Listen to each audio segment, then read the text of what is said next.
कभी सोचा है कि बस एक बटन दबाते ही हमारे घर की बत्तियां कैसे जल जाती हैं? आज हम बिजली के इसी मजेदार सफर को समझेंगे, पावर स्टेशन से लेकर सीधे हमारे घरों तक। जी हाँ, एक छोटे से बटन के पीछे ना एक बहुत बड़ा और कॉम्प्लेक्स सिस्टम काम कर रहा होता है। तो चलिए इस सिस्टम के पीछे की कहानी को जानते हैं। ये सफर कई दिलचस्प पड़ावों यानी कि स्टॉप्स से होकर गुजरता है। तो चलिए इस कहानी को बिल्कुल शुरू से शुरू करते हैं। स्क्रीन पर दिख रहा ये जो डायग्राम है ना, ये हमारे आज के सफर का नक्शा है। यही हमें बताएगा कि बिजली पावर स्टेशन से निकलकर हमारे घरों तक असल में पहुंचती कैसे है। तो हमारे सफर का सबसे पहला पड़ाव है 33 केवी सबस्टेशन। यहीं से बिजली को आगे भेजने का काम शुरू होता है। नक्शे पर नजर डालिए, ये जो बड़ा सा हब दिख रहा है, यही है सबस्टेशन। ये एक सेंट्रल पॉइंट जैसा है जहां से बिजली को अलग अलग दिशाओं में भेजा जाता है। इसे आप बिजली का एयरपोर्ट या बड़ा रेलवे स्टेशन समझ सकते हैं। जैसे एयरपोर्ट से फ्लाइट्स अलग अलग शहरों के लिए उड़ती हैं, ठीक वैसे ही सब स्टेशन से बिजली अलग अलग इलाकों के लिए निकलती है। ये बिजली का डिस्ट्रीब्यूशन को कंट्रोल करने वाला एक बहुत ही जरूरी सेंटर है। अच्छा, तो अब बिजली सब स्टेशन से तो निकल चुकी है, देखते हैं कि इसका अगला पड़ाव क्या है। यहाँ पर जो बिजली है वो 11,000 वोल्ट की हाई पावर से चलती है।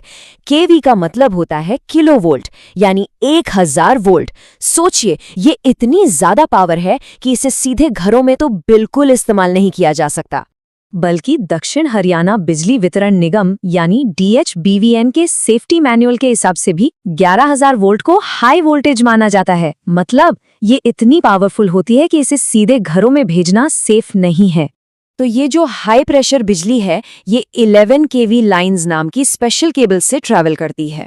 ये लाइनें बिजली के लिए बिल्कुल मेन हाईवे की तरह होती हैं, जो शहरों को जोड़ती हैं।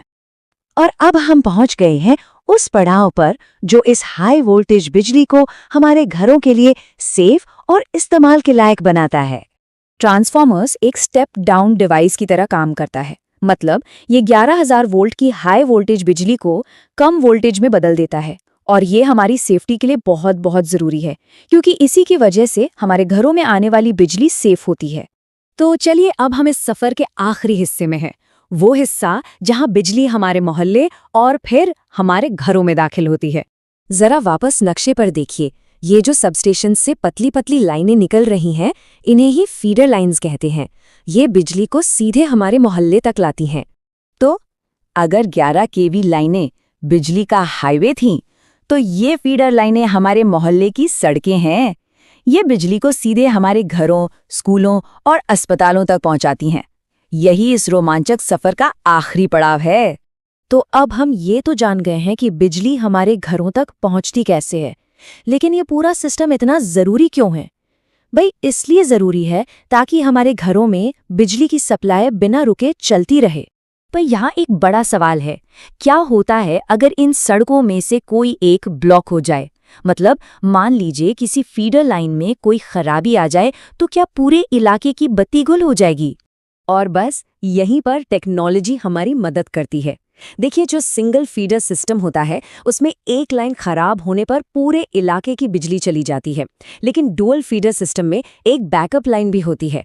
तो जैसे ही मेन लाइन खराब होती है, सिस्टम अपने आप बैकअप लाइन पर स्विच हो जाता है और बिजली वापस आ जाती है। और इसके फायदे बहुत हैं। अस्पतालों, मेट्रो और दूसरी ज़रूरी सेवाओं को बिना रुकावट बिजली मिलती है। और क्योंकि पावर कट कम होते हैं, तो प्रदूषण फैलाने वाले डीजल जनरेटर का इस्तेमाल भी कम हो जाता है। तो अगली बार जब घर की लाइट पलक झपकते ही बंद होकर फौरन वापस आ जाए ना, तो समझ जाइएगा कि ये उसी डुअल फीडर सिस्टम का कमाल है। वाकई बिजली का ये जो अदृश्य सफ़र है, ये सच में कमाल का है।